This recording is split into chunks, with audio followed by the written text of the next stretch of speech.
Good afternoon to one and all present over here.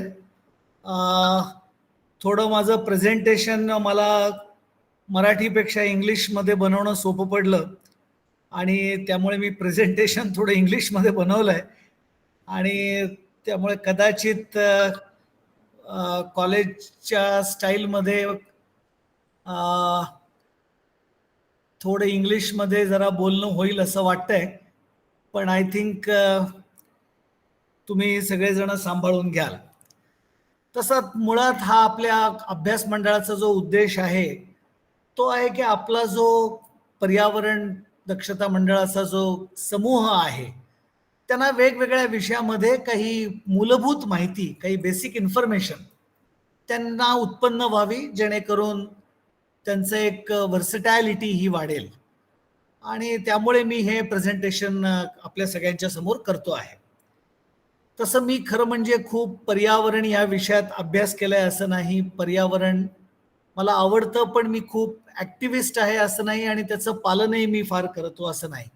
म्हणजे मी सुद्धा energy consume करतो, मी सुद्धा एअर कंडिशनिंग वापरतो आणि त्यामुळे जे जे खरं म्हणजे पर्यावरणीय किंवा पर्यावरण अनुकूल मनुष्य व्यवहार आहे त्याच्या विपरीत सुद्धा व्यवहार मी माझ्या वैयक्तिक आणि व्यावसायिक आयुष्यामध्ये करतो आणि त्यामुळे थोडा माझा या विषयातला अभ्यास आणि अभ्यासापेक्षा अधिकार हा माझा कमी आहे. पण तरी आपल्या सगळ्यांच्या समोर मी solar energy for sustainable future या विषयावर माझी काही मतं मांडीन आणि त्यानंतर आपण चर्चेच्या माध्यमातून आपणही यामध्ये अनेक विषयांवर अभ्यास केलेला आहे मला माहिती आहे, त्यामुळे आपण नंतर या विषयाला कंप्लीट करू शकतो. मी साधारणतः माझ्या मनामध्ये हे 7 मुद्दे या प्रेझेंटेशन मध्ये असावेत. म्हणजे what is the energy, what are their units, आत्ताचा एनर्जी सिनेरिओ काय आहे आणि त्या एनर्जी सिनेरिओ मधले इश्यूज काय आहेत. प्रामुख्याने मी भारताला डोळ्यासमोर ठेवलंय, कारण आपण वर्ल्ड एनर्जी सिनेरिओ सुद्धा विचार करू शकतो, पण मी आता प्रेझेंट एनर्जी सिनेरिओ मध्ये भारत डोळ्यासमोर ठेवलाय. त्याच्यानंतर एक जो नेहमी प्रश्न येतो की व्हॉट इज सस्टेनेबल एनर्जी, म्हणजे मग बायोमास ही सस्टेनेबल एनर्जी आहे का नाहीये, सोलर सस्टेनेबल एनर्जी आहे का नाहीये, त्याचाही आपल्याला विचार करायला लागेल. त्यानंतर मग इज सोलर एनर्जी सस्टेनेबल आणि त्याचं फ्युचर काय. त्याच्याच बरोबर मी थोडासा विचार असाही केला की अगदी प्रायमरी स्वरूपात सोलर फोटोव्होल्टाईक, कारण सोलर हीटर, सोलर कुकर हे बऱ्याच वेळेला आपल्याला माहिती असतात, पण सोलर फोटोव्होल्टाईक याची थोडी माहिती कमी असते आणि त्यामुळे सोलर फोटोव्होल्टाईक मध्ये सूर्यापासून व्होल्टेज कसं उत्पन्न होतं याचंही मी एक 2-3 स्लाइड मध्ये माहिती सांगू इच्छितो.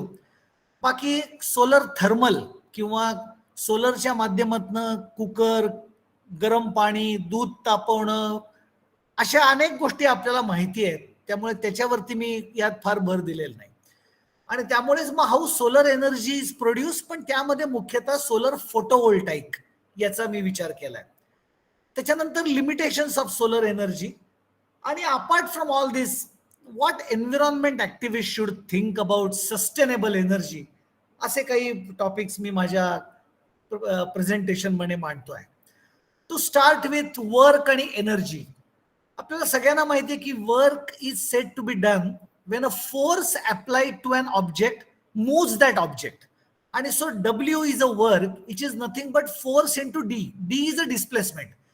म्हणजे समजा एक चेंडू आहे आणि त्या चेंडूला मी ढकलायचा प्रयत्न करतोय, फोर्स लावतोय. मग ती लाथ असेल जर का मी फुटबॉल खेळत असेल तर, मी बिलियर्ड्स खेळत असेल तर मी स्टिकनी त्याला एक फोर्स अप्लाय करतोय आणि त्यामुळे तो डी डिस्टन्स गेला. तर हे करण्याकरता मी काही एनर्जी खर्च करतो, त्याचं युनिट आहे ज्यूल्स आणि त्यामुळे work is equal to force into distance. फिजिक्समध्ये मात्र याला एक वेगळा ज्याला म्हणता येईल विचित्र पद्धत आहे. समजा कल्पना करू की मी तुमच्यापैकी कोणालाही सांगितलं की तुमच्या घरातल्या भिंतीला प्रचंड जोर लावा आणि ती ढकलायचा प्रयत्न करा आणि असं 15 मिनिटं करत राहा. तुम्ही फोर्स तर खूप ताकदीने लावाल, पण 1 मिलीमीटर सुद्धा भिंत ढकलली जाणार नाही आणि त्यामुळे एवढा सगळा एनर्जी लावल्यानंतर तुम्ही थकून जाल, पण तरी सुद्धा work done will be zero. That is the physics. पण work is force into distance. मग एनर्जी काय आहे? तर actually energy is nothing but the capacity to do work, because it's basically a driving force of change. आणि त्याचंही unit work सारखंच Jules आहे. मग आता प्रश्न असा येतो की एनर्जी किती प्रकारच्या फॉर्म मध्ये अवेलेबल आहे. आपल्याला सगळ्यांना माहिती आहे, तुम्ही सगळे या विषयात काम करणारे लोक आहात. आणि त्यामुळे मग हीट एनर्जी आहे, इलेक्ट्रिकल एनर्जी आहे, केमिकल एनर्जी आहे, न्यूक्लिअर आहे, लाईट आहे. आणखीन काही एनर्जीज आहेत ज्यामध्ये पोटेन्शियल एनर्जी आहे, म्हणजे केवळ तुम्ही कुठेतरी वस्तू ठेवलेली आहे त्याच्यामुळे त्याच्यामध्ये एक ताकद उत्पन्न होते, कारण ग्रॅव्हिटेशनल फोर्स ऑफ अर्थ हा प्रत्येक वस्तूवर काम करत असतो. आणि म्हणून पुन्हा एकदा दुसरं तुम्हाला उदाहरण द्यायचं झालं तर तुम्ही एक काय म्हणता येईल, भाजीवाल्याकडचं 1 किलोचं वजन हे तुम्ही आपल्या डोक्याच्या वर उचला आणि त्याच्या खाली बरोबर पाय ठेवा आणि ते वजन सोडून द्या. असं सोडून द्या की जे पायावर पडेल, तर आपल्याला लक्षात येईल की किती वर्क डन होऊ शकतं. खरं म्हणजे डिस्प्लेसमेंट नाहीये, पण त्याच्यामध्ये एक एनर्जी आहे आणि ती एनर्जी आहे mass into gravitational force into height. आणि ते वेट जितक्या उंचावर आपण ठेवू तितकी जास्त एनर्जी तुमच्या पायावर आपटेल. आणि त्यामुळे अशी पोटेन्शियल एनर्जी पण आहे. त्यामुळे असे मुळात एनर्जीचे वेगवेगळे प्रकार आहेत. एक थोडा मी विचार केला तो म्हणजे जेव्हा तुम्ही फोटोव्होल्टाईक किंवा एनर्जीमध्ये डील करता, तेव्हा तुम्हाला अगदी छोट्या एनर्जी पासून प्रचंड मोठ्या एनर्जी पर्यंत काम करावं लागतं. त्यामुळे त्याची काही युनिट्स आपल्याला माहिती असावीत. त्यातलं सगळ्यात महत्वाचं युनिट आहे ते म्हणजे कॅलरी. आपणही शाळेमध्ये हे नक्की शिकलेलं आहात. It is a unit of heat equal to the amount of heat required to raise 1 gram of water by 1 degree Celsius. तसंच जूल्स पण आपल्याला माहिती आहे. 1 joule is equal to ability to overcome 1 newton force along with 1 metre of displacement. फक्त हे जेव्हा गृहीत धरलंय तेव्हा त्यांनी सिम्प्लिफिकेशन करता gravitational acceleration 10 meters per second square म्हटलंय. Actually it is a 9.8 and something, but just for simplicity त्यांनी ते असं म्हटलेलं आहे. पण आपल्याला खूपच छोटी एनर्जी पाहिजे असेल की जी सोलर फोटोव्होल्टाईक मध्ये आहे, म्हणून मी ह्याचा उल्लेख केला, ती आहे electron volt. It is nothing but the energy gained by an electron due to 1 voltage potential difference. आपण पुढे याच्यावर येऊ, जेव्हा सोलर फोटोव्होल्टाईक काम कसं करेल हा जेव्हा मी विषय मांडीन तेव्हा या इलेक्ट्रॉन वोल्टचा मी उल्लेख करीन. त्याच्यानंतर काही युनिट्स आहेत. ब्रिटिश थर्मल युनिट आहे, त्याच्यानंतर किलो जूल युनिट आहे, अर्ग आहे, असे वेगवेगळे युनिट्स आहेत आणि त्याचं कन्व्हर्जनही मी आपल्याला सोयी करता दिलेलं आहे. पण ज्या वेळेला आपण ऍप्लिकेशन्स मध्ये सोलर इलेक्ट्रिसिटीचा विचार करतो, म्हणजे समजा मला माझं सगळं घर सोलर एनर्जीवर ट्रान्सफर करायचं आहे, तर मग मला हीट लागत नाही. मला लागतं किती किलो वॅट आवर्स किंवा किती युनिट्स माझ्या घरामध्ये बिल येतं. समजा मला 900 युनिट बिल येतं. याचा अर्थ असा आहे 1 युनिट, याचा अर्थ 1 किलो वॅट आवर्सचा लोड हा जर का तुम्ही 1 तास वापरलात सतत, तर जेवढी वीज खर्च होते त्याला मीटरिंगच्या भाषेमध्ये 1 युनिट म्हणतात. आणि मग कोणाच्या घरी 100 युनिट येत असेल, कोणाच्या घरी 200 येत असेल, तर बऱ्याच वेळेला हे किलो वॅट आवर आहे. पण ज्या वेळेला मी सोलर मध्ये जातो त्यावेळेला मला त्याचे कन्व्हर्जन्स आवश्यक असतात. मी आता फार प्रश्न आपल्याला विचारत नाही, पण 1 किलो वॅट आवर याचा अर्थ किती जूल याचाही कधीतरी आपल्याला विचार करायला लागेल. प्रचंड मोठं जे एनर्जीचं युनिट आहे ते आहे, ज्याला म्हणता येईल टन ऑफ एनर्जी.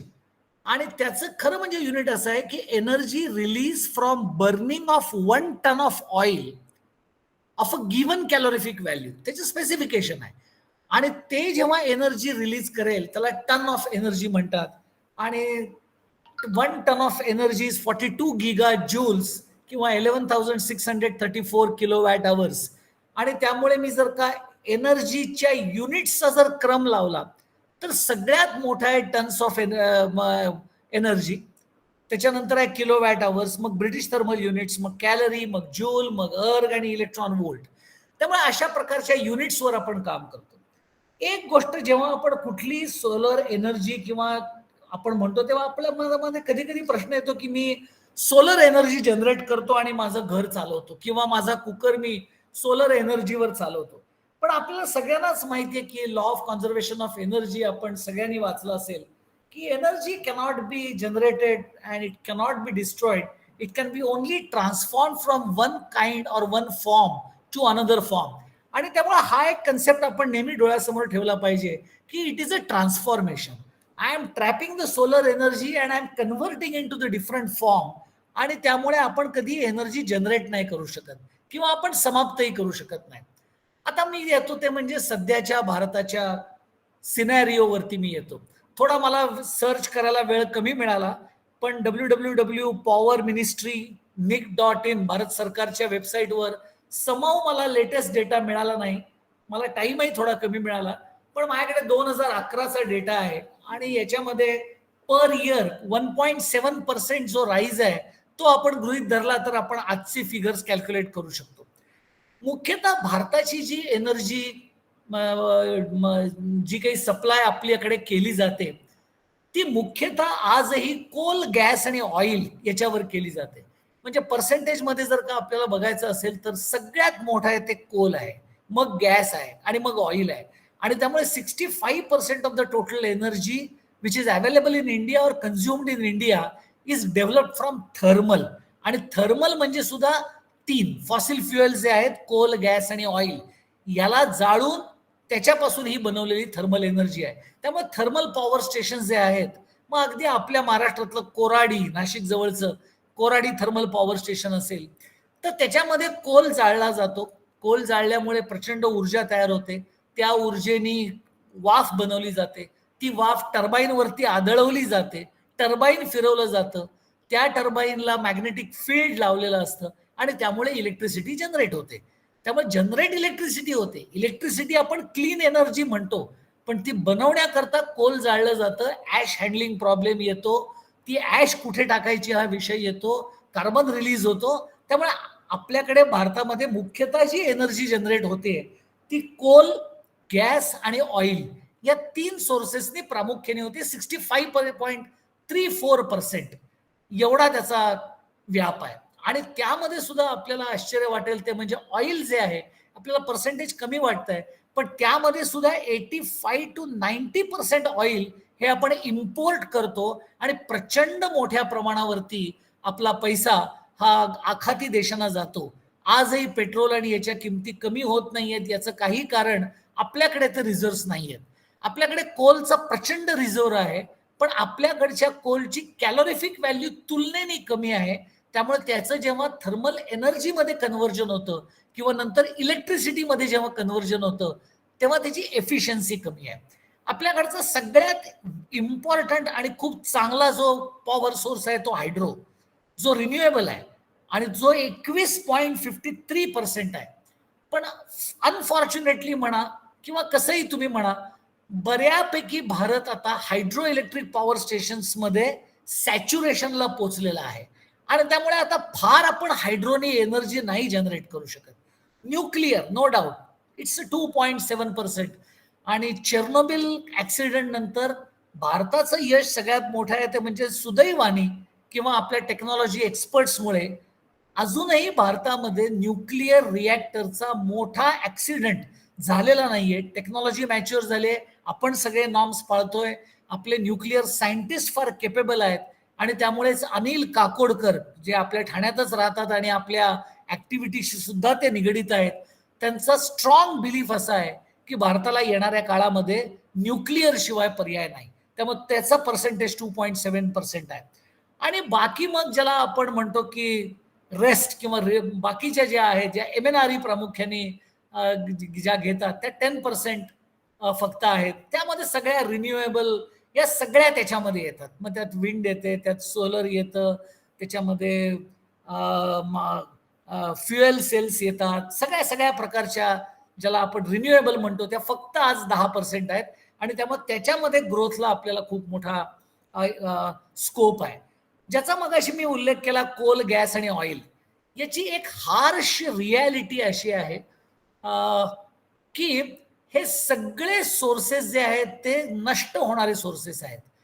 आणि त्यामुळे oil billion barrels current reserve predictions आहेत आणि त्यामुळे करंट प्रोडक्शन रेट 26 आहे आणि त्यामुळे असं म्हणू शकतो आपण की अजून 40 वर्षांनी ऑइल संपुष्टात येईल. No doubt. यातलं हे सगळे जे आकडे आहेत ते करंट रिझर्व्ह आहेत. माहिती नाही उद्या ठाण्यालाच कुठेतरी आर्य क्रीडा मंडळाच्या खाली खणलं आणि प्रचंड ऑइल रिझर्व्ह लागले तर एकदम कदाचित ते 40 वर्ष अजून पुढे 5 वर्ष 10 वर्ष जाऊ शकतं. पण ॲज ऑन टुडे त्याची एक्सपेक्टन्सी जी आहे ती 40 इयर्स आहे. गॅसची एक्सपेक्टन्सी 53 वर्ष आहे. कोलची सुदैवाने 205 आहे, कारण कोल आपल्याकडे आहे, प्रचंड रिझर्व्ह मध्ये आपल्याकडे आहे. पण या सगळ्याचे दोन महत्वाचे मुद्दे आहेत.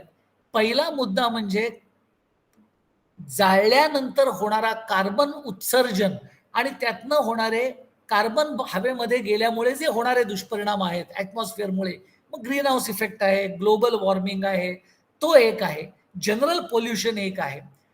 आणि हे जर सगळे रिझर्व्ह संपले तर 65% एनर्जी जर आपली संपुष्टात आली आजची तर काय होईल. त्यामुळे याच्यावरही आपल्याला महत्वाचा विचार करायला लागेल. पण मुद्दा असा आहे की एनर्जी रिक्वायरमेंटची वाढते त्याची कारण काय आहेत. आपण ती एनर्जी रिक्वायरमेंट कमी नाही का करू शकत. खरं म्हणजे करायला पाहिजे, पण अनफॉर्च्युनेटली म्हणा किंवा कसंही म्हणा, एनर्जीची जी ग्रोथ आहे किंवा ग्रोईंग रिक्वायरमेंट आहे त्याचं कारण असं आहे की पॉप्युलेशन ग्रोथ आहे. तुम्ही कुठलाही जग बघा किंवा जगातला देश बघा, स्टॅबिलाइज पॉप्युलेशन खूप कमी आहे आणि भारतामधलं पॉप्युलेशन सतत वाढत जात आहे. दुसरा असा आहे की जीडीपी इन्क्रीज होतोय आणि त्याच्यानंतरचा आणखीन एक फॅक्टर आहे तो म्हणजे ह्युमन डेव्हलपमेंट इंडेक्स असतो.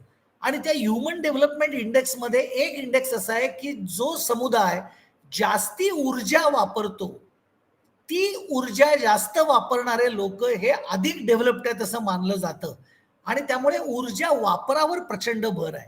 म्हणजे अगदी मी जर स्वतःच्या बाबतीत विचार केला तर मी जेव्हा 10वी पास केलं तेव्हा एअर कंडिशन फ्रिक्वेंट नव्हते घराघरामध्ये, कम्प्युटर घराघरामध्ये नव्हते, हीटर्स घराघरामध्ये नव्हते आणि त्यामुळे साधारणतः 40 वॅटचा दिवा, थोडा आम्ही मोठे झालो तेव्हा ट्यूबलाईट झाल्या, 40 वॅटच पण प्रकाश जास्त, टेक्नॉलॉजी बदलली, पंखे, याच्या व्यतिरिक्त फार इलेक्ट्रिकल अप्लायन्सेस नव्हते. रेडिओ होता पण नंतर मग टेलिव्हिजन आले आणि आज आपल्याला असं लक्षात येईल की आपण कितीतरी गोष्टी या आपल्या इलेक्ट्रिकल एनर्जीवरती आज डिपेंडंट आहेत. आणि त्यामुळे ह्युमन डेव्हलपमेंट इंडेक्स मध्ये एनर्जी आहे आणि इकॉनॉमिक ग्रोथ याचा अर्थ सुद्धा आपण बऱ्याच वेळेला असा म्हणतो की तुम्ही एनर्जी डिमांड वाढवा. एनर्जी तुम्ही वापरत नाही. म्हणजे आपणही एखाद्याच्या घरात गेलो आणि साधारणतः इकडे तिकडे बघितलं तर आपल्याला दिसतं, चला रेफ्रिजरेटर दिसतोय, वरती एअर कंडिशन दिसतोय, तिथे पीसी लावलेला दिसतोय, कॉफी बनवण्याचा इलेक्ट्रिकल चा कॉफी मेकर दिसतोय, तर आपल्याला असं वाटतं की अरे बाबा हे डेव्हलप्ड घर दिसतंय. आणि हेच आपण एखाद्या घरामध्ये गेलो आणि तिथे फक्त एक फॅन, एक 40 वॅटचा दिवा एवढंच आहे तर आपण म्हणतो जरा सामान्य परिस्थितीतला माणूस दिसतोय. म्हणजे आपलेही पॅरामीटर्स, कोण एनर्जी जास्त वापरतोय तो जास्ती प्रगतिशील, अशा प्रकारचा आज झालेला आहे. आणि त्यामुळे एक प्रिडिक्शन असं आहे की आज ॲज ऑन टुडे साधारणतः 1.7% पर इयर ही एनर्जी डिमांड वाढत चालली आहे. मग पॉप्युलेशन वाढत चालली आहे आणि त्यामुळे एनर्जी डिमांड कमी करणं हे शक्य नाहीये. आणखीन काही याचे जे इश्यूज आहेत ते जर आपण बघितले तर oil accounts for about 34% of India's primary energy consumption, किंवा मगाशी मी म्हटलं तसं 85% of oil consumed in India is imported. त्याचाही मी उल्लेख केला की कोल सफिशियंट आहे पण आपल्याकडे त्याची ग्रेड कमी आहे. त्याच्यानंतर न्यूक्लिअर पॉवर बद्दल काकोडकरांपासून सगळे कॉन्फिडंट आहेत, पण दुर्दैवाने न्यूक्लिअर फ्युएलचं जे म्हणजे त्याचं जे फ्युएल जे आहे, कच्चा माल ज्याला आपण म्हणतो, तो इम्पोर्ट करायला लागतोय आणि त्यामुळे त्याच्यामुळेही डिपेंडन्सी राहते. त्याच्यानंतर असं आहे की बऱ्यापैकी हायड्रो एनर्जी, ज्याला हायड्रो इलेक्ट्रिक प्रोजेक्ट्स म्हणतात, ते आपण टॅप केलेत. आणि या सगळ्या परिस्थितीच्या रेट्यामुळे आता विषय असा आहे की we should look for alternative energy options. त्यानंतर आपण जातो ते म्हणजे याचे काय ज्याला म्हणतात प्रॉब्लेम काय आहेत या ऑइल, कोल आणि याचे. सगळ्यात महत्वाचा प्रॉब्लेम आपण ज्याला म्हटलं की तो म्हणजे जेवढा रेट ऑफ कन्झम्पशन आहे तेवढा रेट ऑफ प्रोडक्शन नाहीये. Coal cannot be produced as we are consuming the coal. कारण कोल बनण्याकरता काय लागतं आपल्याला माहिती आहे. निसर्गाच्या उदरामध्ये गेल्यानंतर अनेक वर्षाच्या ट्रान्सफॉर्मेशन्समुळे या सगळ्या गोष्टी बनतात आणि जशा प्रकारे आपण आता एनर्जी वापरत चाललोय त्यामुळे तो रेट मॅच होत नाहीये. दुसरं मी म्हणलं तसं they cause damage to the environment. कुठले प्रेझेंट एनर्जी जे सोर्सेस आहेत ते त्यातनं हे आलेले इश्यूज आहेत. मग पोल्युशन आहे, कार्बन एमिशन आहे, ग्लोबल वॉर्मिंगचे ग्रीन हाऊस गॅसेस आहेत. त्याच्यानंतर सगळ्यात महत्वाचा प्रॉब्लेम आहे तो म्हणजे जेव्हा फॉसिल फ्युएल्स आपण बघतो तेव्हा they are centralised energy sources. म्हणजे 2 मिनिटाकरता कल्पना करा की सगळ्या गल्फ कंट्रीजने सांगितलं की आम्ही ऑइल देणार नाही तर भारताची अडचण होईल. कारण they are centralised energy sources. Fortunately आपल्याकडे कोल आहे, पण जर का एनर्जी सोर्स जर डिस्ट्रीब्युटेड असेल तर एनर्जी सिक्युरिटी एन्श्युअर होते आणि म्हणून पुढल्या काळामध्ये एनर्जी सिक्युरिटी इम्पॉर्टंट आहे. आणि त्यामुळे एरिया स्पेसिफिक अवेलेबिलिटी जर का असेल तर ते प्रॉब्लेम आहे. त्यांची मोनोपॉली होते, युद्धामध्ये प्रॉब्लेम होऊ शकतो, वाढवू शकतात आणि हे सगळे त्याच्यामध्ये इश्यूज येतात. आणि त्याहीमुळे आपल्याला we should look for alternative energy options. मग प्रश्न असा येतो की अल्टरनेटिव्ह एनर्जी ऑप्शन्स काय आहेत. मग आपल्याला सगळ्यांनाच माहिती आहे की सोलर आहे, सोलरमध्ये सोलर थर्मल आहे, सोलर फोटोवोल्टाईक आहे, विंड आहे, ओशन थर्मल एनर्जी आहे, बायोमास आहे, स्मॉल हायड्रो आहे. आता आपण हायड्रो मॅच्युअर झालं म्हणतो, पण स्मॉल हायड्रो आपण अजून टॅप केलेलं नाही. टायडल एनर्जी आपण टॅप केलेलं नाहीये. त्यामुळे आणि एक जिओ थर्मल आहे. आता जिओ थर्मल ही थोडी रिस्की आहे. म्हणजे आपल्याला माहिती आहे वज्रेश्वरीला गरम पाण्याची कुंड आहे. कसं काय तिथे पाणी गरम झालं? तिथे काय कोणी हीटर लावलाय का? तर नाही लावला. आपल्याला माहिती आहे जसजसे आपण भूगर्भाच्या मध्यामध्ये जातो तस तसं तिथलं तापमान वाढत जातं आणि त्यामुळे तिथे कुठे जर लिकेज आलं तर भूपृष्ठावरती गरम गोष्टी येऊ शकतात. म्हणूनच जेव्हा लाव्हा रस फुटून बाहेर येतो आणि त्यावेळेला आपल्याला त्या जिओ थर्मलची ताकद जाणवते, पण ती अनकंट्रोल्ड असते. त्यामुळे आपण जिओ थर्मल एनर्जी टॅप करू शकतो का? पण पुन्हा एकदा त्याचेही बाकीचे डिसएडव्हान्टेजेस काय आहेत हे अजून आपण नीट लक्षात घेतलेले नाही आहेत. आणि त्यामुळे अशा अनेक गोष्टी आहेत. आता याच्यामध्ये बायोमास आहे. आता बायोमास हा म्हटला तर रिन्युएबल आहे, कारण दरवेळेला झाडं वाढतच असतात, पानं जमाच होत असतात, व्हेजिटेबल कचरा जमाच होत असतो, पण शेवटी तो जाळून कार्बन बाहेर पडतो आणि त्यामुळे तो रिन्युएबल आहे. पण तो क्लीन एनर्जी सोर्स आहे का आपल्याला विचार करायला लागेल. पण आज तरी आपला विषय आहे तो मुख्यतः सोलरवरती आहे. आता म्हणून मग आपण विचार करूया की ज्याचा मी मगाशी उल्लेख केला की व्हॉट इज सस्टेनेबल एनर्जी. तर सगळ्यांना आपल्याला माहिती आहे की सस्टेनेबल एनर्जी, रिन्युएबल ऊर्जा, ज्याला अक्षय ऊर्जा असंही म्हटलं जातं, it is a energy that is produced using resources that replenish quicker than the rate at which human kind consumes it. हा त्याचा अत्यंत महत्वाचा पॅरामीटर आहे. दुसरा महत्वाचा पॅरामीटर असा आहे की त्याचं जे रॉ मटेरियल आहे ते नॅचरली अवेलेबल आहे. सनलाईट, वारा हा सगळीकडे अवेलेबल आहे. त्याच्यानंतर तो युनिव्हर्सल आहे. म्हणजे तो गल्फ कंट्रीजमध्ये भूगर्भाखाली ऑइल आहे पण भारतामध्ये तेवढं नाहीये असं नाहीये. सूर्यप्रकाश सगळीकडे मिळतो.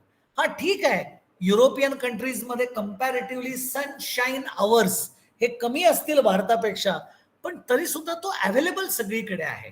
आणि त्यामुळे मी मिलिंद मराठे, मला वाटलं तर मी माझ्या घरावरती काहीतरी यंत्र बसवीन आणि मी सोलर एनर्जी टॅप करू शकतो. मला MSCB ची पर्वा नाही, मला टाटा पॉवरची पर्वा नाही, कारण it is distributed to all equally. आणि त्यामुळे असे काही पॅरामीटर्स आहेत सस्टेनेबल रिन्युएबल एनर्जीचे आणि solar energy is definitely that type of energy.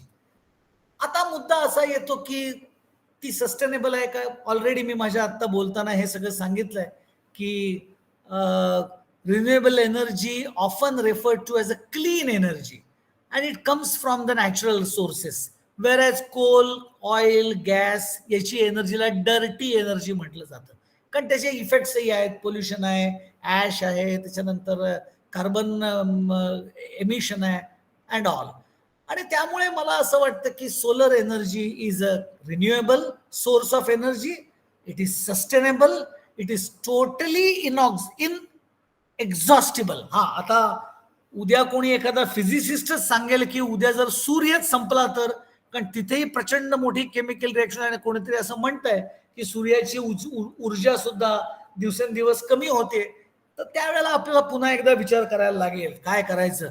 पण ऍज ऑन टुडे ती एक्झॉस्ट होणारी एनर्जी नाहीये, because it comes directly from the sun and it does not involve the burning of fossil fuel. That is the beauty of this type of energy.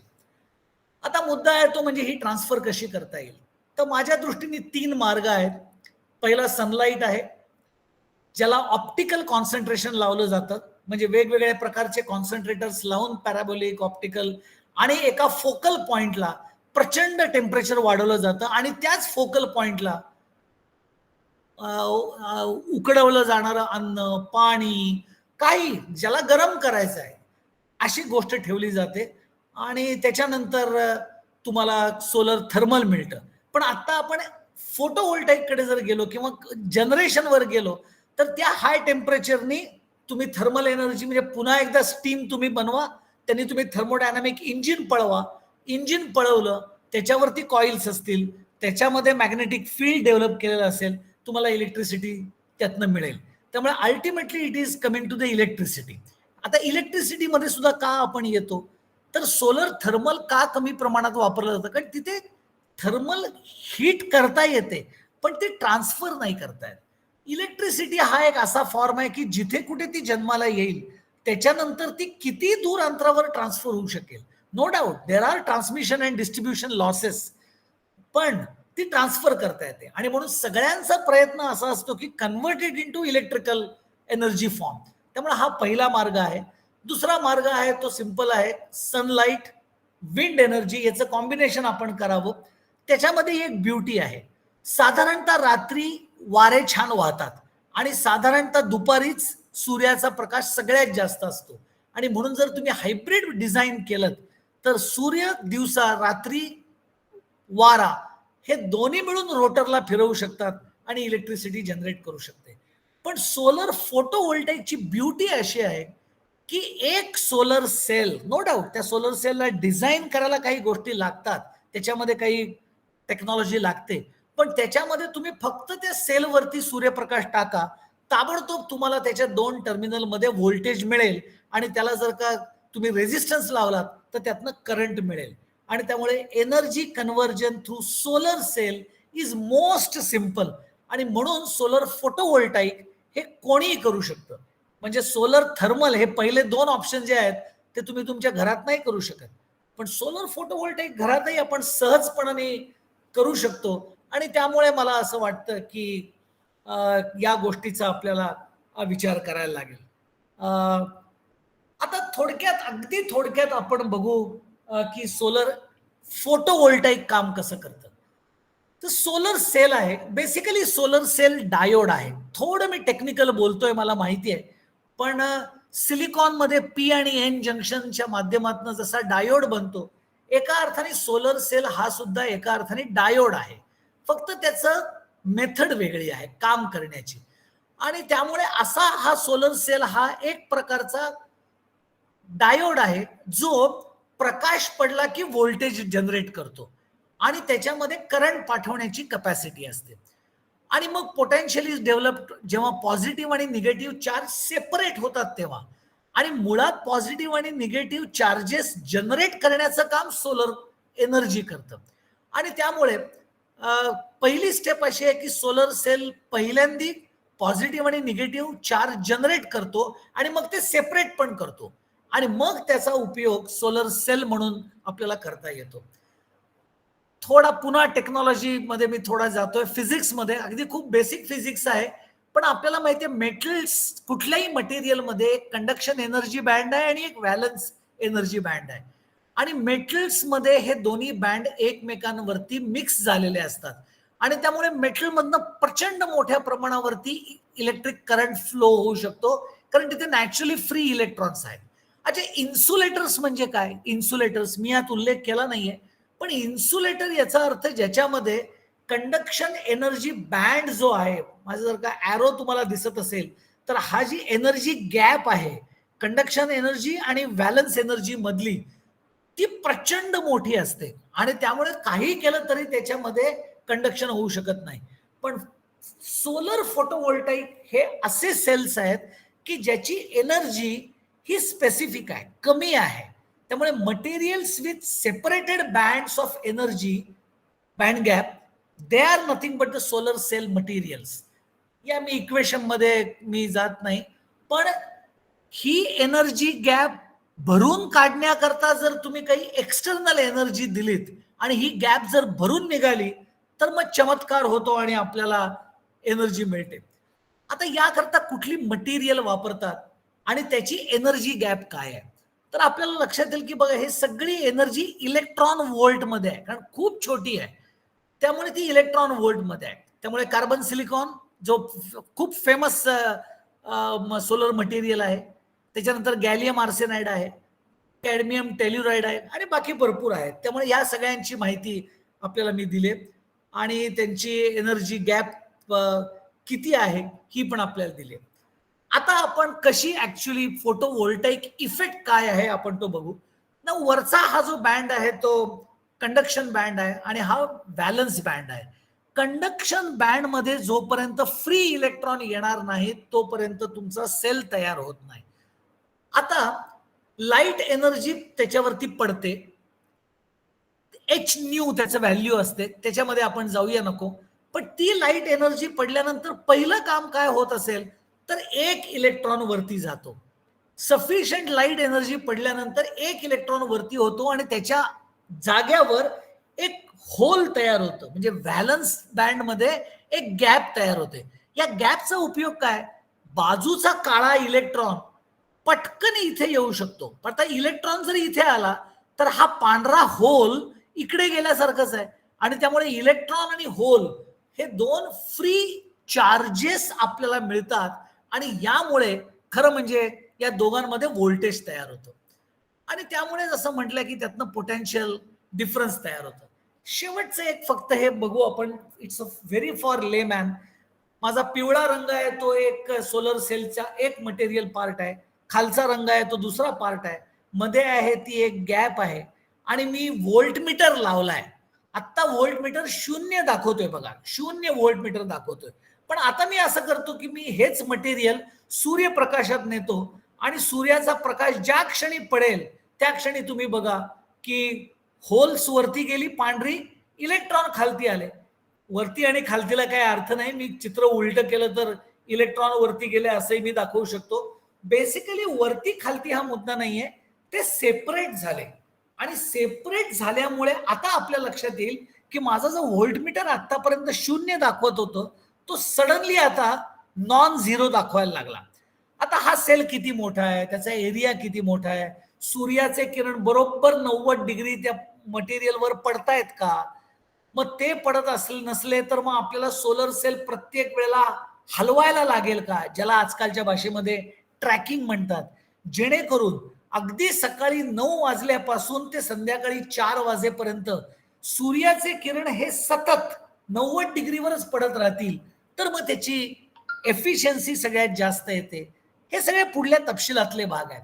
पण basically या प्रकारची method ही solar energy generate होण्याकरता वापरली जाते किंवा हे त्याचं मूळ तत्व आहे. थोडी मी ऍप्लिकेशन्स लिस्ट आउट केलेत आणि त्यामध्ये सोलर कुकिंग आहे, सोलर वॉटर हिटिंग आहे, सोलर इलेक्ट्रिसिटी थर्मल आहे, सोलर फोटोव्होल्टाईक ज्याचा आपण विचार केला, सोलर ड्राईंग आहे, सोलर डिसॅलिनेशन आहे. पाण्याचा मोठा प्रश्न असेल तर समुद्राचं खारं पाणी डिसॅलिनेट करून आणि मग त्याच्यामध्ये काही वेगळ्या गोष्टी ऍड करून आपल्याला ते पोर्टेबल बनवता येईल का वगैरे वगैरे, या सगळ्या गोष्टींकरता सोलर डिसॅलिनेशन पण वापरला जातो आणि त्यामुळे अशी प्रचंड ऍप्लिकेशन्स या सगळ्याची आहेत. आणि त्यामुळे मला असं वाटतं की सोलर एनर्जी ही यासारख्या अनेक ऍप्लिकेशन्स मध्ये वापरली जाऊ शकते. आपल्या सगळ्या घरातले इलेक्ट्रिक युनिट्स किंवा इलेक्ट्रिक गॅजेट्स हे सगळे सोलरवर ट्रान्सफर होऊ शकतात. नो डाऊट त्याच्याकरता एरिया जास्त लागतो, म्हणजे सोलर पॅनलचा जेवढा करंट जास्त तेवढा एरिया जास्त. त्याच्या कॅल्क्युलेशन्स मध्ये जात नाही. आम्ही आमच्या कोर्समध्ये हे सगळं डिझाईन करू शकतो. तुम्ही तुमच्या घराचं गेल्या 6 महिन्याचं इलेक्ट्रिसिटी बिल जर आम्हाला दिलं तर आम्ही तुम्हाला सगळा सोलर फोटोवोल्टाईक मटेरियल कुठलं लागेल, त्याच्यामधले डिव्हाइस काय आहेत, हे सगळं आम्ही डिझाईन करून देऊ शकतो, कारण that is a part of our course. पण मी आता त्याच्यामध्ये जात नाही. मुद्दा आता असा आहे की हे एवढं सगळं बघितल्यावर असं वाटतं की सोलर एनर्जी प्रचंड उपयोगी आहे. आणखीन एक शेवटचा मुद्दा मी आपल्याला सांगतो या विषयातला, की भारताची जेवढी इलेक्ट्रिसिटी कन्झम्पशन आहे ती सगळी जर सोलरवर ट्रान्सफर केली तरी सुद्धा सूर्यापासून मिळणाऱ्या ऊर्जेपेक्षा 5% सुद्धा कमी ऊर्जा आपण वापरतो आहोत. आणि भारताच्या सगळ्या एरियापेक्षा अत्यंत कमी एरियामध्ये जर सोलर पॅनल बसवली तर सगळी एनर्जी कंप्लीट होईल. सांगायचा मुद्दा की सोलर एनर्जी इज अबंडंट, त्यामुळे तो प्रॉब्लेम नाहीये आणि म्हणूनच आज सगळ्यांचं लक्ष सोलरकडे गेलंय. पण एक जनरल विश्वाचा नियम आहे की nothing comes free in the life. जगात फ्री काही मिळत नाही. तुम्हाला काही ऍडव्हान्टेज मिळतो तेव्हा तुम्हाला काही कॉस्ट ही द्यायला लागते, आणि या एनर्जीची सुद्धा ती कॉस्ट आहे. आणि म्हणून what are the disadvantages of solar energy? Basic disadvantage आहे की इट्स नॉट 100% रिलायबल. म्हणजे समजा कल्पना करू, आज ठाण्यामध्ये माझ्या घरात सोलर पॅनल आहे आणि माझा रेडिओ किंवा माझा लाईट चालू आहे आणि सडनली पावसाळ्यामध्ये ढग आले आणि सनलाईट कट झाला, खलास माझी एनर्जी जनरेशन बंद होईल. म्हणजे मला ती स्टोअर करायला लागेल, म्हणजे मला बॅटरी लागेल, म्हणजे माझी कॉस्ट वाढली. त्यामुळे दॅट इज नॉट रिलायबल. हा सगळ्यात महत्वाचा मुद्दा आहे. आणि त्यामुळे रिलायबिलिटी इज अ इश्यू. हे मी फार एक वेगळं उदाहरण सांगितलं, ढग मध्ये आला. पण खरं रिलायबिलिटीचं कारण असं आहे की sun is not shining every time, आणि त्यामुळे त्यावेळेला एनर्जी जनरेशन नसते. Point number 1. पॉईंट नंबर 2 आहे हाय इनिशियल कॅपिटल कॉस्ट. त्याची रनिंग कॉस्ट कमी आहे पण इनिशियल कॉस्ट जास्ती आहे. दुसरं असं आहे की आजची जी सेल्स आहेत ते सेल्स कनेक्ट करून एक पॅनल तयार होतं, आणि मग अशा अनेक पॅनल लावून तुम्हाला तुमच्या घराची रिक्वायरमेंट भागवायला लागते. त्यामुळे काही वेळेला तर प्रचंड मोठी पॉवर जनरेशन सारख्या गोष्टी जर का करायच्या असतील तर तुम्हाला सोलर फार्म्स लागतात. म्हणजे सोलर पॅनल उभारलेली शेतांसारखे प्रचंड एरिया लागतो, आणि त्यामुळे that is also an another area of negativity. तो मी शेवटचा टाकलाय, तो म्हणजे इन्स्टॉलेशन एरिया. प्रचंड एरिया जातो, आणि असा एरिया शहरामध्ये पर स्क्वेअर फुटाची किंमत काय आपल्याला माहिती आहे. आणि त्यामुळे रूरल एरियामध्ये कधी कधी सोलर पॅनल्सचा वापर चांगला होऊ शकतो. म्हणून भारताच्या पंतप्रधानांनी नरेंद्र मोदींनी याच्यावर जो एक उपाय काढला, त्यांनी कॅनलवरती सोलर पॅनल बसवले. त्यांनी डबल फायदा झाला. एक म्हणजे कॅनलमुळे ऑलरेडी पाणी त्याच्यामध्ये वाहत होतं, त्यामुळे ऑलरेडी ती जमीन ऍक्वायर झाली होती, त्यामुळे त्याच्यावरती कॉस्ट त्यांना नाही पडली. आणि दुसरा महत्वाचा मुद्दा म्हणजे त्याच्यावर सोलर पॅनल लावल्यामुळे बाष्पीभवनाने कॅनॉलचं पाणी जे उडून जातं ते कमी उडून गेलं, आणि त्यामुळे पाण्याची उपलब्धता वाढली. त्यामुळे मग असे काही युनिक मार्ग करायला लागतील. पण installation area is an another important cost in addition to high initial capital cost. अजूनही प्रॉब्लेम आहे तो एफिशियन्सीचा आहे.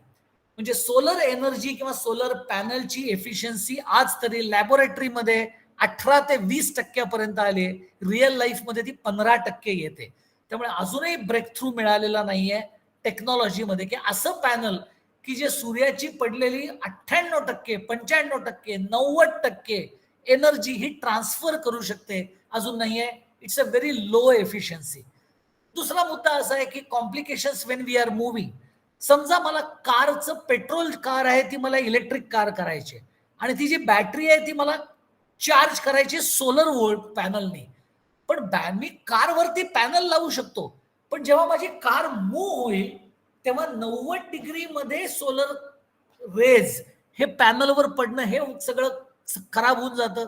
आपली कार मुवमेंट मध्ये असताना कसं काय होईल? आणि त्यामुळे पेट्रोलचा तो इश्यू नाहीये. Petrol can give a sustainable constant energy even under movement. त्यामुळे कॉम्प्लिकेशन्स वेन मुव्हिंग. दुसरं असं आहे की materials use to make solar panels can cause pollution. हा एक कन्सेप्ट आहे ज्याच्यावरती आता बऱ्यापैकी अभ्यास झालाय. आपण म्हणतो की सोलर पॅनल्समुळे, सोलर एनर्जीमुळे पोल्युशन होत नाही, ऍक्सेप्टेड. पण ते पोल्युशन होत नाही, युजर एंडला होत नाही. पेट्रोल व्हेकल, पेट्रोल जाळल्यानंतर एक्झॉस्ट बाहेर पडतो म्हणून पोल्युशन आपल्याला दिसतं युजर एंडला. सोलर एनर्जीचं पोल्युशन आपल्याला युजर एंडला दिसत नाही. पण जेव्हा सोलर पॅनल बनवली जातात तेव्हा जी एनर्जी वापरली जाते, ज्या लेव्हलची एनर्जी वापरली जाते, जी मेटल्स वापरली जातात, त्या सगळ्याचं जर का लाईफ सायकलचं जर एनर्जी ऑडिट केलं तर इट्स बिट कॉस्टली. आणि त्यामुळे पर युनिट कॉस्ट सोलर पॅनलच्या, सोलर एनर्जीची जास्ती आहे आणि ते पोल्युशन फ्री आहे असा क्लेम नाही करतायत. अँड लास्ट इम्पॉर्टंट थिंग, साधारणतः सोलर पॅनलचं लाईफ 25 वर्ष मानलं गेलं आणि 2000 मध्ये मोठ्या प्रमाणावर पॅनल्स इन्स्टॉल झाली. 25 वर्षानंतर म्हणजे 2025 पासून अनेक पॅनल खराब होतील आणि त्याच्या रिसायकलिंगचा प्रचंड मोठा विषय आपल्या समोर येईल. त्यामुळे अजूनही आपण त्याला रेडी नाही आहोत. त्यामुळे these are some of the disadvantages. आणि त्यामुळे मला असं वाटतं की म्हणूनच सस्टेनेबल डेव्हलपमेंट करता only science and technology cannot give the answer. आपण ट्राय करू सोलर एनर्जी, आपण आणखीन काही एनर्जीचे ट्राय करू, पण somehow we may not be able to solve all the development problems. No doubt डेव्हलपमेंटला ऍब्जेक्टिव्ह आहे सस्टेनेबल. तर ते सस्टेनेबल डेव्हलपमेंटचे प्रॉब्लेम आपण केवळ सायन्स अँड टेक्नॉलॉजीने करू शकत नाही. आज लोक या कन्क्ल्युजन पर्यंत पोहोचले आहेत थ्रू व्हेरियस अर्थ समिट्स की nothing comes free in a life. Because of that सोलरचे डिसएडव्हान्टेज हे येणार आणि त्यामुळे ethical life cycle is a must. आणि त्यामुळे केवळ टेक्नॉलॉजी नाही, जीवनशैली आपल्याला बदलायला लागेल जर आपल्याला sustainable development, sustainable energy generate करायची असेल तर. किंवा एकूणच सस्टेनेबल एनर्जी कशा करता तर डेव्हलपमेंट करता. शेवटी डेव्हलपमेंट करता आपल्याला एनर्जी लागते. त्यामुळे आपला अल्टिमेट गोल डेव्हलपमेंट आहे. म्हणून आपल्याला जीवनशैली बदलायला लागेल. मग त्याची एथिक्स काय आहेत? तर सगळ्यात पहिला एथिक्स आहे ते संयमित उपभोग. आणि मला असं वाटतं की एन्व्हायरमेंट ऍक्टिव्हिस्टनी खरं याच्यावरती जास्त लक्ष दिलं पाहिजे. टेक्नॉलॉजीवाले लोक ब्रेक थ्रू करतील, सोलर पॅनलची एफिशियन्सी वाढवतील, पण त्याच्यातनं अनेक प्रश्न उत्पन्न होतील.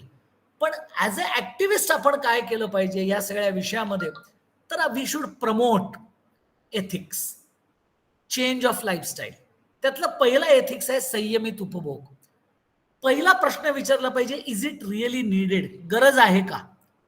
If yes, then use less, then reuse. म्हणजे आपण नाहीतर यूज अँड थ्रोचं आज प्रमाण खूप वाढलंय. कशा करता? आपण एखादा प्लास्टिक ग्लास घेतो फंक्शनला आणि तो फेकून देतो. पूर्वी साधे ग्लास आणले जायचे, स्टीलचे ग्लास की जे धुवून परत वापरता येतात, कापडी पिशवी वापरली जायची वगैरे वगैरे. त्यामुळे reuse. And last is recycle. So consume only for your need and not for your greed. त्यामुळे हे मनुष्य आपल्या सत्सद विवेकाने करू शकतो.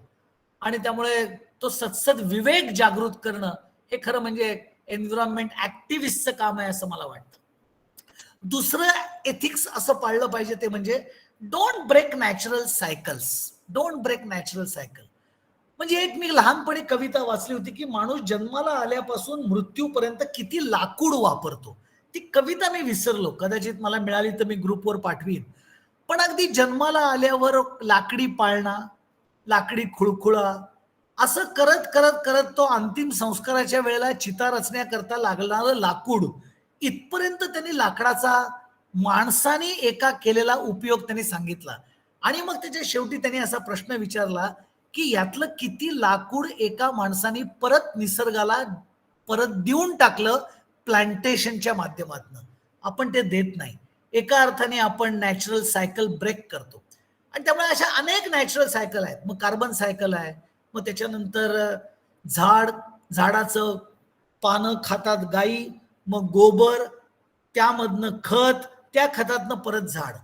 त्यामुळे वेस्ट रिसायकल असं आपण म्हणतो, पण खरं म्हणजे nothing is waste in the real life. Waste is a misplaced resource. म्हणजे कुठेतरी नाशिकवरनं भाजी येते आणि दादरच्या भाजी मार्केटला आपण सकाळी 7 वाजता जा तर कोबीचे वरचे पापुद्रे अनेक गोष्टी तिथे रस्त्यावर पडलेल्या आढळतील आणि त्याला आपण म्हणतो अरे काय कचरा केलाय. खरं हेच जर गावामध्ये झालं असतं तर ते खत म्हणून वापरलं गेलं असतं. पण मुंबईत तो कचरा झाला आणि त्यामुळे अशा अनेक ज्या नॅचरल सायकल्स आहेत त्या आपल्याला ब्रेक करून चालणार नाहीत. तिसरं एथिक्स मला असं वाटतं ते म्हणजे प्रोडक्शन आणि consumption distance should be minimum. बऱ्याच वेळेला पूर्वीच्या काळामध्ये local resource, local methods, local consumption हेच वापरलं जायचं आणि म्हणून कोकणामध्ये खोबऱ्याचा वापर जास्त, घाटावरती दाण्याचा वापर जास्त. पण आपण प्रगती करत करत करत कुठेतरी प्रोडक्शन आणि कुठेतरी कन्झ्युम आपण करतो आणि म्हणतो की मी इटलीचा पिझ्झा ठाण्यामध्ये खातो. It's great, good, you can enjoy for that. पण त्याच्याकरता किती एनर्जी कन्झ्युम झाली आणि ती जनरेट करण्याकरता मी किती पर्यावरणाचा नाश केला. हेच पूर्वी माझ्या गावात जे पिकायचं ते जेव्हा मी खात होतो तेव्हा अनेक गोष्टींचा प्रॉब्लेम कमी होता आणि म्हणून production and consumption distance should be minimum. This also can be a ethics that one has to inculcate among the group society. त्याच्यानंतर waste balance, energy balance should be achieved. Self sustainability आज इंडस्ट्रीमध्ये आहे zero energy. याचा अर्थ मी जेवढी energy खर्च करतो तेवढी मी बनवीन, मी ग्रीड कडनं घेणार नाही. मी जेवढं वेस्ट उत्पन्न करतो ते मी माझ्याच आवारात रिसायकल करीन. मी महानगरपालिकेच्या डम्पिंग ग्राउंडवर एकही किलो वेस्ट जाऊ देणार नाही. Can be go for that. त्याच्यानंतर नॅचरली आहे ते म्हणजे no exploitation of natural resources but milking of natural resources. कारण शेवटी आपण माणसाने विज्ञानाच्या आधारावरती स्वतःला जास्त कर्तृत्ववान समजत निसर्गाला सुद्धा आव्हान द्यायला सुरुवात केली आणि निसर्गाला एक्सप्लॉइट करायला सुरुवात केली. Actually it's nothing but a western world view and a fractured opinion about the integrated world view. आणि त्यामुळेच जे जे आहे ते माझ्या उपभोगा करताय मग आपण त्याची किंमत केली नाही आणि आपण वाटेल तसा निसर्ग ओरबाडत राहिलो. मग कधीतरी तो ढगफुटीच्या निमित्ताने, भूकंपाच्या निमित्ताने, ग्लोबल वॉर्मिंगच्या निमित्ताने किंवा तापमानातला बदल आपण जाणवतो तो दाखवून देतो. म्हणून दोहन करणं, मिल्किंग करणं, जसं आपण गाईच्या आचळामधनं दूध काढतो आणि अनेक वनवासी भागामध्ये काही दूध तर त्याच्या पाडसाकरता पण ठेवण्याची पद्धत आहे, सगळं दूध वापरायचं नाही. आणि वेस्टर्न वर्ल्ड व्ह्यू मध्ये एक्सप्लॉयटेशन इतक्या लेव्हलला आहे की ते आचळाला एक प्रकारचा माइल्ड इलेक्ट्रिक शॉक देतात आणि जोपर्यंत शेवटचा ब्लड टिंट त्या दुधात येत नाही तोपर्यंत they try to suck the blood from the cow आचळ. आता this is a exploitation and milking. त्यामुळे आपल्याला हा सेन्स ठेवला पाहिजे. या सगळ्याचा आधार आहे नो कॉम्पिटिशन बट कोऑपरेशन. बऱ्याच वेळेला आपण कारण नसताना रॅटरेस मध्ये जातो. कधी कधी मला हा शब्द खूप आवडतो, रॅटरेस्ट. याचं कारण असं आहे, रॅटरेस मध्ये तुम्ही पहिले जरी आलात तरी you are rat and you are not a human being. आणि if you want to be a rat then enjoy rat race, but you are not rat, you are human being. आणि त्यामुळे नो कॉम्पिटिशन बट कोऑपरेशन हा सुद्धा ethics लागेल sustainable development करता. आणि last but not the list, आपण बऱ्याच वेळेला ऐकत आलो survival of the fittest, survival of the fittest.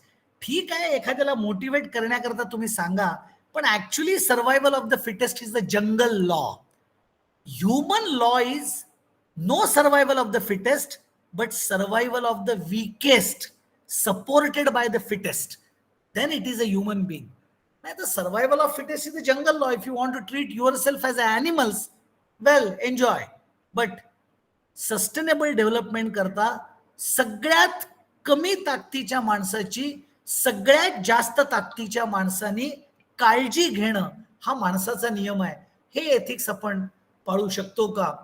आणि त्यामुळे मला असं वाटतं की शेवटचा एक प्रश्न माझ्या मनात येतो की आपण आपली ही पृथ्वी, पृथ्वी माता आपल्या पुढल्या पिढीला जेव्हा आपण सुपूर्द करू तेव्हा ती 5,000 वर्षापूर्वी इतकीच चांगली, शुद्ध, संपन्न अशी आपण करू का? आपण कशी करू हा प्रश्न या निमित्ताने मला असं वाटतं विचारायला लागेल. सोलर एनर्जीच्या निमित्ताने, सोलर एनर्जी कशा करता, तर अल्टरनेटिव्ह एनर्जी सोर्सेस कशा करता, तर मला पोल्युशन वगैरे टाळायचंय म्हणून. मग त्याच्याकरता केवळ टेक्नॉलॉजी उत्तर नाही, तर याही अँगलचा आपण विचार करावा आणि ॲज अ एन्व्हायरमेंट ऍक्टिव्हिस्ट म्हणून तर आपण याचा नक्की विचार करावा, एवढं मला ह्या निमित्ताने सांगायचं वाटेल. धन्यवाद. नमस्ते. आपण सगळ्यांनी माझे हे विचार ऐकून घेतलेत याबद्दल मी आपल्या सगळ्यांचे धन्यवाद देतो आणि माझं बोलणं मी या ठिकाणी थांबवतो. धन्यवाद.